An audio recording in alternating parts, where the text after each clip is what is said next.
thinking, Frank, get off the fence. Tell me what you really think, and we're laughing about that. And then he changes the subject.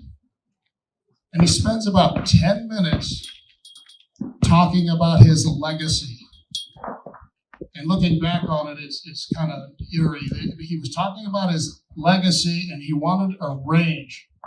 He had helped me survive the political onslaught as I was trying to save the Ben Avery range, but he wanted his legacy to be a range. And so here we are today, and Tracy and the entire DeSomma family, you're fulfilling the legacy of what Frank truly wanted.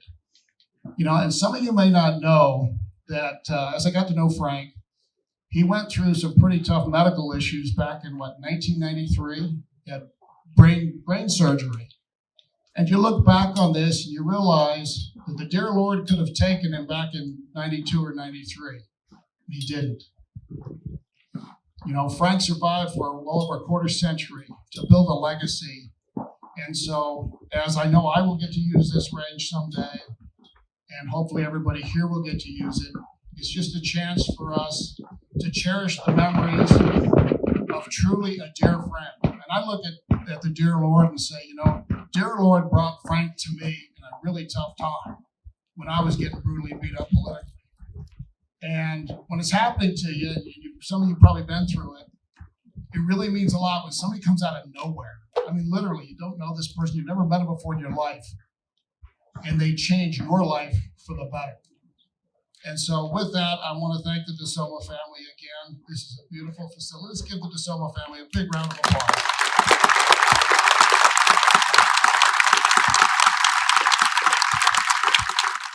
I'm honored to be here.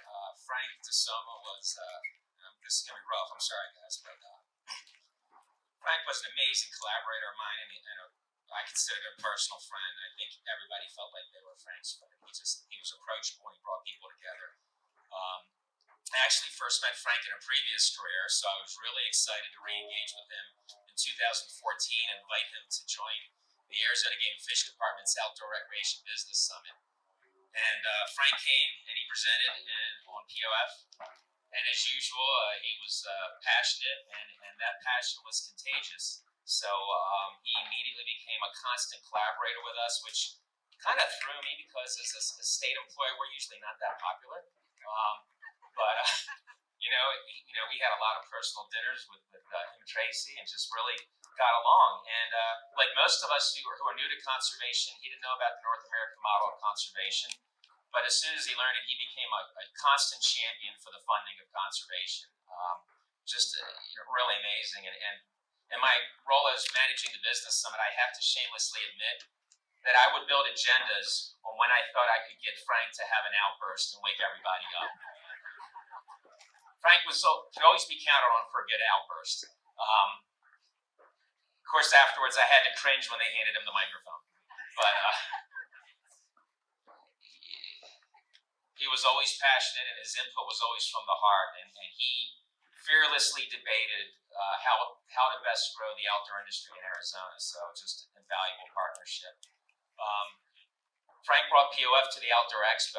We have a big event out here every year, and by bringing POF and sharing his media resources and presence, he helped grow the footprint of the event, and definitely contributed to the year-over-year record-breaking attendance of Arizona's largest hands-on outdoor recreational event. Everybody was welcome, and he was just, what do you need? How can I help? And he was always just constantly a presence on the landscape. He frequently and generously donated to a lot of nonprofit partners, supporting youth and family, learn to shoot, learn to hunt events, helping to grow the interest in outdoor recreation in Arizona. I remember at SHOT Show, again, I'm pretty much a nobody, and every time I see Frank, I just wave from afar and try to keep going, and he'd go, no, and he'd grab me, and no matter who he was talking to, he would introduce me, which is again kind of awkward because I'm not used to being popular, and he would stop mid-sentence, grab me by the arm, and drag me over, and introduce me to somebody who was pretty important usually, and chastise them for not knowing me.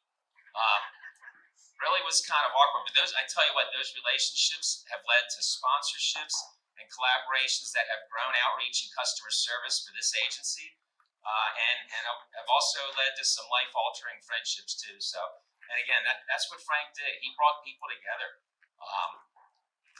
His impact on this agency, his innovative thinking, he constantly challenged us.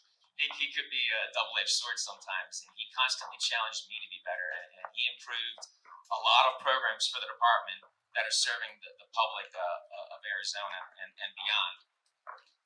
And it's just not the same without him. And I'm grateful for the friendship and the timing, and thanks for having me, Tracy. And first of all, seeing this is amazing. How long has it been since we've been able to do this? And I remember when he passed, I was like, oh my gosh, can you believe that he's passing during this time and we're not going to be able to celebrate the man? I don't know Frank as well as most of you, but I did have a lot of fun opportunities. And when you talked about some of those outbursts. So I'm here to share some fun stories. So I remember back when Luke Air Force Base is getting ready to try and bed down the F-35, and Lockheed Martin comes out with their simulators to educate the community as to what the F-35 is. And there is this one individual in the back, and Frank never wanted you to know he was brilliant. And he was brilliant, but that's how he was also covert. And I remember at the end of this symposium, as the Lockheed Martin guys came up to us and they're like, who was that guy? And we'd have to step aside and explain Frank. He was awesome. And then another opportunity we had a chance to take some civic leaders to Nellis Air Force Base. And inside Nellis Air Force Base, inside the fence, there's an area that was classified for decades and decades and decades. And they happened to declassify it about 5-10 years ago. So it wasn't public access, but if you were inside the fence, you got a chance to go and see all this top secret stuff that was from Russia. And we brought a group of us in there. And I swear, when that door opened up, if you've ever seen Frank run, he ran. And we had on our website one of the coolest pictures of him sitting on this Russian anti-aircraft gun. He's just looking up and just barely, the smile on his face is like a kid in a candy store. It is absolutely awesome. Taken from us way too quick. Let's see. Incredibly supportive of Luke Air Force Base. Produced that sound of freedom, just like Luke Air Force Base does as well. And incredibly supportive of our mission and the men, women, families, and mission of Luke Air Force Base. So on behalf of Luke, on behalf of Fire Country Foundation, to the DeSomma family, it's amazing what you guys have brought here, and the legacy it'll live on. Same birthday as my father, by the way. And my father's name is Frank also too. So for everything and everybody being here today, thank you very much.